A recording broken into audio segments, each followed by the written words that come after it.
네, 안녕하십니까. 네, 한국 시리즈 보셨습니까? 네, 야구를 엄청 좋아하는 한 사람으로서 이게 파트 모임 말씀이 야구 그 시즌하고 겹쳐가지고 좀 많은 좀 고통이 있었습니다. 그러나 이게 5차전에서 끝나서 다행이지 만약에 6차전, 7차전까지 갔으면 이 말씀 준비 못할 뻔했습니다. 예. 하나님께서 말씀 준비하시라고 5차전에서 끝내주신 것 같습니다. 예. 예. 오늘 이제 저와 여러분이 보실 말씀은 로마서 10장 1절에서 21절 말씀입니다. 제목은 구원의 길. 요절 말씀 로마서 10장 10절 말씀 읽고 제가 기도하고 말씀 전하겠습니다. 시작. 사람이 마음으로 믿어 의에 이르고 입으로 시인하여 구원에 이르느니라. 네. 하나님 아버지 감사합니다. 죄에 빠져 사탄의 노예가 되어 살 수밖에 없는 저희들을 독생자 예수님의 십자가 보혈로 죄사함을 받고 구원해 주셔서 감사합니다.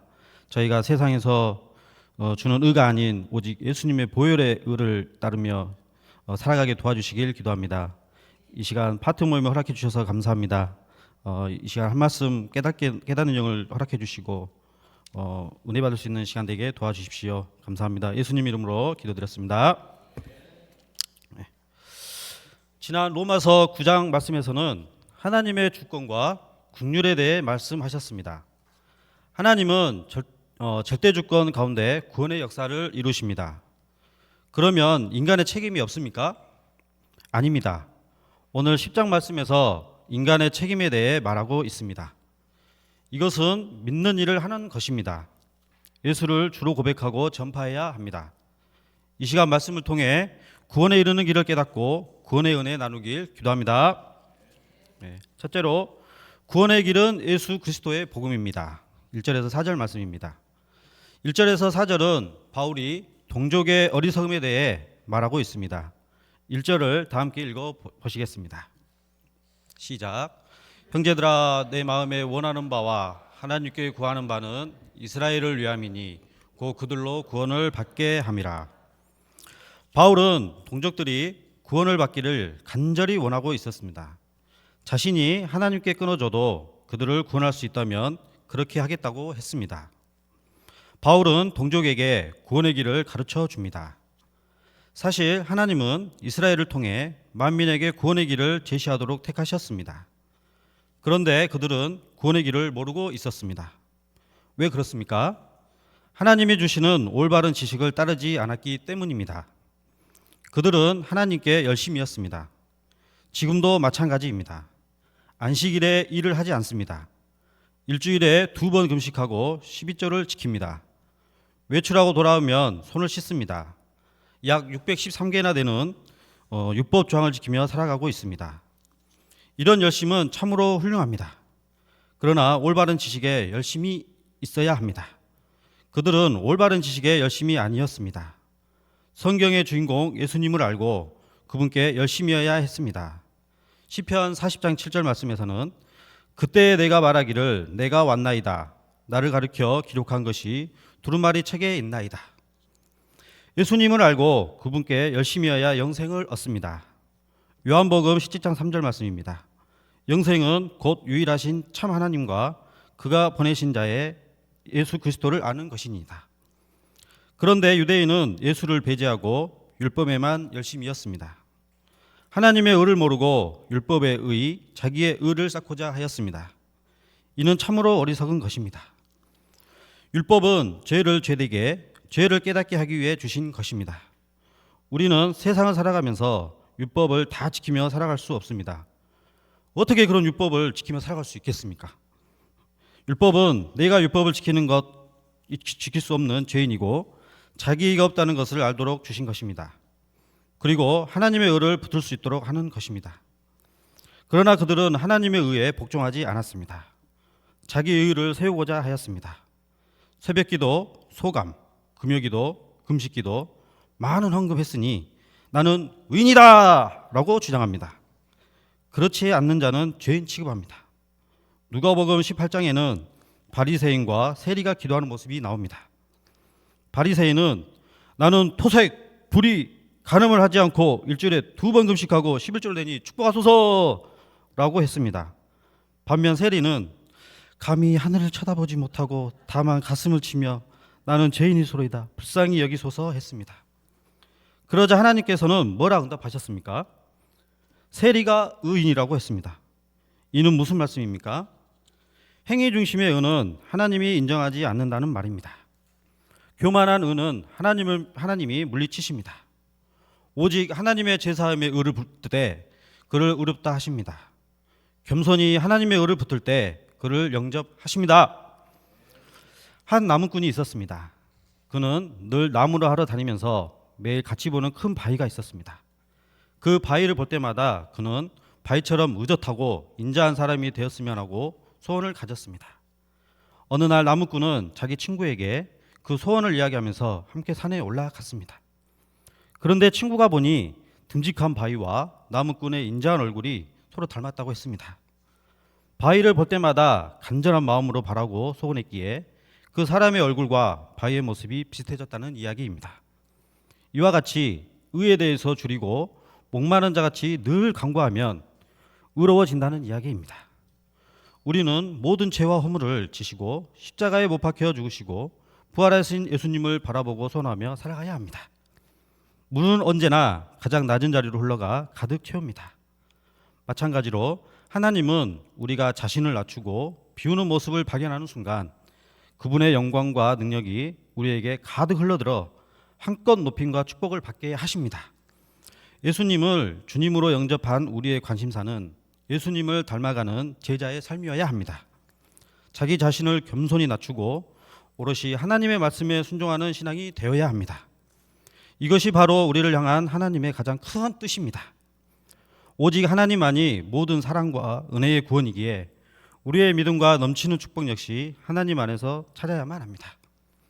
가능한 한 우리는 하나님의 임재, 하나님의 뜻, 하나님과의 교제를 통해 예수님을 닮아가는 제자가 되기를 소망해야 합니다. 하늘에 계신 우리 하나님 아버지는 그분의 모든 자녀가 그분께 온 마음과 정성과 뜻을 다하여 순종하기를 기대하십니다. 이 모든 것이 하나님의 은혜가 우리의 삶에 흘러들어 축복으로 세우는 통로이자 예수님을 닮아가는 제자의 삶이기 때문입니다. 둘째로 구원의 원리입니다. 5절에서 21절 말씀입니다. 5절부터 15절은 율법의 의와 하나님의 의에 대해 구체적으로 설명하고 있습니다. 레위기 18장 5절에 보면 모세 율법을 행하는 자는 의로 살리라 하였습니다. 유대인들은 따라서 이를 다 지키고자 했습니다. 그러나 다 지킬 수 없습니다. 오히려 은밀한 곳에서 음란, 탐욕, 속임수, 흘기는 눈, 교만, 회방, 살인을 행하였습니다. 회칠한 무덤과 같았습니다. 이런 위선으로 그들은 구원의 기쁨이 없었습니다. 하나님은 이를 위해 구원의 길을 예비하셨습니다. 이는 믿음의 의입니다. 믿음의 의는 구약에서도 나타나 있습니다. 다가오는 가을 수양의 이강 창세기 15장에 나타나 있습니다. 아브라함이 하나님을 믿으니 그의 믿음을 의로 여기셨다 했습니다. 이 믿음의 의는 우리 주변에 가까이 있습니다. 6절에서 7절을 다 함께 읽어보시겠습니다. 시작. 믿음으로 말미암는 의는 이같이 말하되 내 마음에 누가 하늘에 올라가겠느냐 하지 말라 하니 올라가겠느냐 하면 그리스도를 모셔 내리려는 것이요 혹은 누가 무저갱에 내려가겠느냐 하지 말라 내려가겠느냐 하면 그리스도를 죽은 자 가운데서 모셔 올리는 것이다. 이 말씀은 신명기 30장 11절에서 14절에 나오는 말씀입니다. 구원은 유대교, 불교처럼 나의 힘과 열심, 선행으로 하늘에 올라가는 것이 아닙니다. 나의 허물과 연약함의 죄로 음부에 내려가는 것이 아닙니다. 오직 예수님을 믿음으로 하늘에 올라가고 믿지 않음으로 지옥에 내려간다고 말씀하십니다. 하나님은 우리의 행위를 보시지 않고 믿음을 보십니다. 하나님은 우리에게 첫째도 믿음, 둘째도 믿음, 셋째도 믿음을 원하십니다. 오직 예수님을 믿음으로 은혜와 구원을 받습니다. 8절 말씀, 그러면 무엇을 말하느냐? 말씀이 내게 가까워 내 입에 있으며 내 마음에 있다 하였으니 곧 우리가 전파하는 믿음의 말씀이니라. 9절에서 10절, 내가 만일 내 입으로 예수를 주로 시인하며 또 하나님께서 그를 죽은 자 가운데서 살리신 것을 내 마음에 믿으면 구원을 얻으리니 사람이 마음으로 믿어 의에 이르고 입으로 시인하여 구원에 이르느니라. 사람이 입으로 예수를 주님으로 시인하고 마음으로 십자가 부활을 믿으면 구원을 받습니다. 마음으로 믿어 의에 이르고 입으로 시인하여 구원에 이릅니다. 한 유행어가 떠오릅니다. 참 쉽죠? 예, 쉽습니다. 예. 이사야 28장 16절 말씀에서 그러므로 주 여호와께서 이같이 이르시되 보라 내가 한 돌을 시온에 두어 기초를 삼았노니 곧 시험한 돌이요 귀한 견고한 기초돌이라 그것을 믿는 이는 다급하게 되지 아니하니로다. 이 구원의 원리는 유대인이나 헬라인이나 차별이 없습니다. 남녀노소 빈부귀천 차별이 없습니다. 예수를 주로 부르는 자 모두에게 부유하게 합니다. 예수의 이름의 뜻은 자기의 백성을 죄에서 구원할 자라는 뜻입니다. 요엘서 2장 32절 말씀입니다. 누구든지 여호와의 이름을 부르는 자는 구원을 얻으리니 이는 나 여호와의 말대로 시온산과 예루살렘에 피할 수 있을 것이며 남은 자 중에 나 여호와의 이름을 부르는 자가 있을 것입니다. 우리가 예수를 나의 죄에서 구원할 자라고 마음으로 믿고 입으로 부르면 우리는 구원을 받습니다. 성령을 주셔서 우리와 함께 하시고 하나님 나라를 누리게 하십니다. 내 삶에 하나님이 함께 하시는 기적을 만나게 됩니다. 죽은 후에 천국으로 인도하십니다. 저는 초등학교 6학년 여름방학 때 처음으로 교회라는 곳에 가게 되었습니다. 동네 회관 벽에 붙어있는 여름 성경학교에 초대한다는 포스터를 보고 방학 때 심심하기도 하고 각종 선물도 몽땅 준다는 큰 문구가 제 눈에 팍 꽂혀서 혼자 가면 심심할 것 같아 저를 가장 잘 따르는 아이 5명을 추려서 강제로 데리고 가게 되었습니다. 처음엔 일주일만 다닐까 생각했는데 여름 성경학교를 다니면서 나름 성경 공부도 재미있고 더 좋은 건 맛있는 간식과 푸짐한 학용품 선물을 많이 주게 되어 너무 좋아 여름 성경학교가 끝나고도 거의 3개월 정도 계속 다니게 되었습니다. 말씀 암송대회에서 당시 교회 목사님 아들을 제치고 2등을 하기도 했고 전도를 많이 하면 500달란트를 준다고 해서 동네 아이들을 다 소집시켜 교회로 인도하여 전도왕이라는 상을 타고 부상으로 500달란트를 받았습니다. 구주 달란트 시장이 있었는데 거기에 있는 모든 학용품을 제가 다 거의 싹쓸이 해버렸습니다. 그러나 일요일에 늦잠을 자고 싶고 집안 농사를 도와야 했기에 점점 교회에 멀어지게 되었습니다. 20살 때 처음으로 누나를 통해 중동에 있는 UBF에 처음으로 오게 되었습니다. 그때 당시에 1대1 말씀 공부도 하며 나름대로 열심히 다니려 했으나 제 마음속에는 하나님 말씀보다는 세상 잠재미로 가득한 나머지 하나님을 멀리하게 되었습니다. 내 자신이 죄인임을 모른 채 교회를 떠나 세상 것을 우상으로 섬기며 방탕한 삶을 살아갔었습니다. 세상 것과 제 자신의 능력만을 의지하며 살 때 금방 한계에 부딪히며 쉽게 포기하는 절망의 삶을 살아갔었습니다. 8년 전 제주도로 가족여행을 즐기던 중 아버지가 많이 몸이 불편하셔서 여행 후 병원에 가 진료를 받기로 했었습니다. 근데 이게 웬일입니까? 아버지의 심장판막이 정상적이지 않다는 소견을 받고 하루빨리 수술해야 한다고 해서 서울대병원에서 심장수술을 받기로 했습니다. 수술 당시 수술실 앞에 가족 대기실에서 저는 그때 처음으로 교회에 다니지 않았지만 간절한 기도와 함께 하나님을 찾았습니다. 수술이 성공적으로 끝나게 해달라고 하나님께 기도했습니다. 긴 수술 시간이 지나고 다행히 수술이 성공적으로 끝났다는 의사 선생님의 말을 듣고 하나님께 감사 기도를 드렸습니다. 구 아버지는 죽음이 들어오셨는지 평생 피우신 담배를 단번에 끊어버리셨습니다. 누나와 매형의 끈질긴 전도로 주일에는 마을 회관으로 행하시는 게 아니라 이곳 교회에 오셔서 예배를 드리기 시작하셨습니다. 그러나 저는 끝까지 안 간다고 했습니다. 그때 뭔 고집이 그 셌는지 모르겠습니다. 저는 아버지가 몇 번 나가시다 마시겠지라고 생각했었습니다. 왜냐하면 아버지는 교회를 싫어하셨기 때문입니다. 그러나 아버지는 예수님을 영접하시고 예수를 주로 시인하셨습니다. 그런데 너무 갑작스럽게 새벽에 심근경색으로 소천하시게 되었습니다. 드라마에서나 보던 장면이 저희 가정에 생기게 되자 큰 충격에 온 가족이 낙심에 빠지게 되었습니다. 당시 저는 심폐소생술로 어떻게든 아버지를 살리고자 했으나 살리지 못했다는 죄의식이 생기게 되었습니다.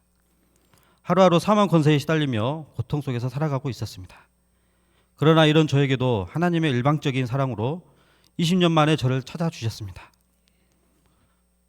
이 사진은 보이시는지 모르겠는데 조카 다비시가 삼촌을 위해 헌금 봉투에 기도 제목을 쓴 사진입니다. 거기에 보면 이제 회사 생활도 잘하고 하나님 믿는 자가 되게 해주세요 이런 내용이 있었습니다. 7살 때 쓴 거라고 합니다. 이것을 봤을 때 가슴 한 곳에 뭔가 뭉클한 게 있었습니다. 신기하기도 했습니다. 그래서 저는 조카 다비씨의 기도 제목과 또 누나와 매형의 끈질긴 전도를 통해 예수님의 복음을 영접하게 되었습니다. 십자가에서 내 죄가 사해지고 구원하셨음을 영접하고 예수 부활과 함께 나도 부활한 것을 믿음으로 이후 사망 권세가 사라지고 편안한 잠을 잘 수 있게 되었습니다. 망가진 내 인생도 구원을 받고 말씀 공부를 하고 예배에 나오면서 점점 회복되어 갔습니다. 직장도 승리하게 해주시고 믿음의 가정도 이루어 주셨습니다. 그리고 저를 닮아 잘생긴 아들 애건이도 주셨습니다. 그동안 1:1 말씀 공부만 받아왔었는데 이제는 가르쳐주는 목자가 되고자 같은 파티에는 애찬이와 1:1을 하고자 합니다. 주님께서 1:1을 꾸준히 할 수 있도록 인도해 주실 거라 믿습니다. 따라서 구원받기 위해서는 예수를 주로 불러야 합니다. 다 함께 14절 15절을 읽어보시겠습니다. 시작. 그런즉 그들이 믿지 아니하는 이를 어찌 부르리요 듣지도 못한 이를 어찌 믿으리요 전파하는 자가 없이 어찌 들으리요 보내심을 받지 아니하였으면 어찌 전파하리요 기록된 바 아름답도다 좋은 소식을 전하는 자들의 발이여 함과 같으니라. 예수를 주로 부르면 마음으로 믿어야 합니다. 마음으로 믿으려면 복음을 들어야 하고 복음을 듣기 위해서는 누군가가 전파를 해야 합니다.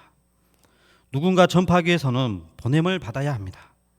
이사야 52장 7절 말씀입니다.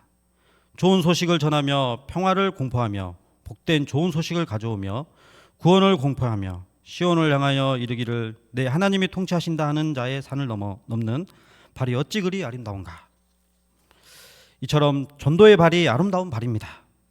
우리가 열심히 전도의 발이 되기를 기도합니다. 이처럼 세상에서 가장 아름다운 발은 복음을 전하는 발입니다. 복음을 전하는 발은 생명을 살리는 향기로운 발입니다.